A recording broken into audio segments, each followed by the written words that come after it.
Welcome to the review of Telugu dubbed movie జాబిలమ్మ నీకు అంత కోపమా, which is written and directed by మన ధనుష్ గారు. యాక్చువల్లీ ఎప్పుడో చూడాల్సింది ఈ మూవీని. థియేట్రికల్ గా రిలీజ్ అయినప్పుడు దగ్గరలో ఎక్కడ అవైలబిలిటీ లేదు. సర్లే ఓటీటీకి వచ్చాక ట్రై చేద్దాంలే అని చెప్పేసి చాలా వెయిట్ చేశా. కానీ లాస్ట్ వీక్ వాళ్ళు ఓన్లీ తమిళ వెర్షన్ రిలీజ్ చేశారు, తెలుగు వెర్షన్ రిలీజ్ చేయలేదు. మళ్ళీ ఒక 2 days బ్యాక్ అనుకుంటా తెలుగు వెర్షన్ కూడా రిలీజ్ చేశారు. ప్రైమ్ వీడియోలో అవైలబుల్ గా ఉంది. ఎవరైనా ఇంట్రెస్ట్ ఉంటే వెళ్ళి చూడండి. సో ఇప్పుడే మూవీ కంప్లీట్ చేయడం జరిగింది. ఎలా ఉందనే విషయానికి వచ్చేస్తే ఫస్ట్ స్టోరీ ప్లాట్ చూసుకుందాం. మన హీరో ప్రభు ఒక లవ్ ఫెయిల్యూర్. ఆ లవ్ ఫెయిల్యూర్ తో చాలా స్ట్రగుల్ అవుతూ ఉంటాడు. సో తన పాస్ట్ లవ్ ఏంటి, మ్యాచ్ తీసుకొచ్చిన వాళ్ళని మ్యారేజ్ చేసుకున్నాడా లేదా, సో ఇది మీరు మూవీలో చూసి తెలుసుకోవచ్చు. ఫైనల్ గా మూవీ ఎలా ఉందనే విషయానికి వచ్చేస్తే చాలా సింపుల్ స్టోరీ లైన్, కానీ ఎగ్జిక్యూషన్ కొంచెం నీట్గా, ఒక ఫ్రెష్గా. రామ్కామ్ అంటే తెలిసిందే కదా, ఫన్నీ వేలో వెళ్తూ ఉంటుంది. మనకు తెలిసిన స్టోరీయే ఫన్ నోటెడ్గా అలా వెళ్ళిపోద్ది ఫ్రెష్గా. చిన్న చిన్న కామెడీ టైమింగ్స్తో, పక్కనున్న characters performances, production values, taking, వీటితో ఒక మంచి కూల్ బ్రీజీ లవ్ స్టోరీ అని చెప్పొచ్చు. బాగుంది, నాకైతే నచ్చింది సినిమా. మూవీ స్టార్టింగ్ నుంచి ఎండింగ్ వరకు కూడా ఒక ఫ్లోలో అలా వెళ్ళిపోతూ ఉంటుంది. అండ్ మెయిన్గా ఈ మూవీకి హైలైట్ ఏంటంటే పక్కన తన ఫ్రెండ్స్ క్యారెక్టర్ మాత్రం చాలా బాగా వర్కౌట్ అయింది.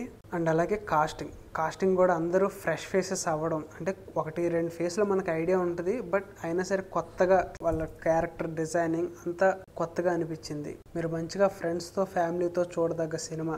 ఎలాంటి అడల్ట్ సీన్స్ లేవు, చాలా ఫ్రెష్గా ఉంది, అలాగే ఫన్నీగా కూడా ఉంది. అండ్ మెయిన్గా నేను చెప్పేది ఏంటంటే డైరెక్షన్ మన ధనుష్ గారు. సో మనం యాక్చువల్గా ధనుష్ గారి మూవీస్ చూసుకుంటే చాలా రా అండ్ రస్టిక్గా ఉంటాయి. ఎందుకంటే ఆయన తీసిన మూవీస్ అవనివ్వండి, లేదంటే రఘువరన్ బీటెక్ లాగా, తిరులాగా మంచి లవ్ స్టోరీ, అలా స్మూత్గా వెళ్ళిపోయి ఒక మిడిల్ క్లాస్ పర్సన్ ఉంటాడు చూడండి, అలా ఉంటుంది. సో మనం ఏం ఎక్స్పెక్ట్ చేస్తాం, ఆ వేలో ఉంటుందిలే, ఆయన క్యారెక్టర్ డిజైనింగ్ కూడా ఆ వేలోనే ఉంటుంది అనుకుంటాం. కానీ ఆయన క్యారెక్టర్ డిజైన్ పెన్ను పెడితే ఎలా ఉంటుంది అని చెప్పేసి ఈ మూవీ ప్రూవ్ చేసింది. అసలు నేను నిజంగా ఎలాంటి అవుట్పుట్, ఎలాంటి ఒక లవ్ స్టోరీ తీయగలరు అని అయితే నేను అనుకోలేదు. ఒక రామ్ కామ్ చాలా బాగా తీశారు, అసలు ఎక్స్పెక్ట్ చేయలే. అండ్ అలాగే బ్యాక్గ్రౌండ్ మ్యూజిక్ జీవి ప్రకాష్ గారు చాలా మంచి బ్యాక్గ్రౌండ్ మ్యూజిక్ ఇచ్చారు. బట్ సాంగ్స్ కొంచెం మైనస్ అయినాయి, తెలుగులో అంత క్లిక్ అవ్వలే.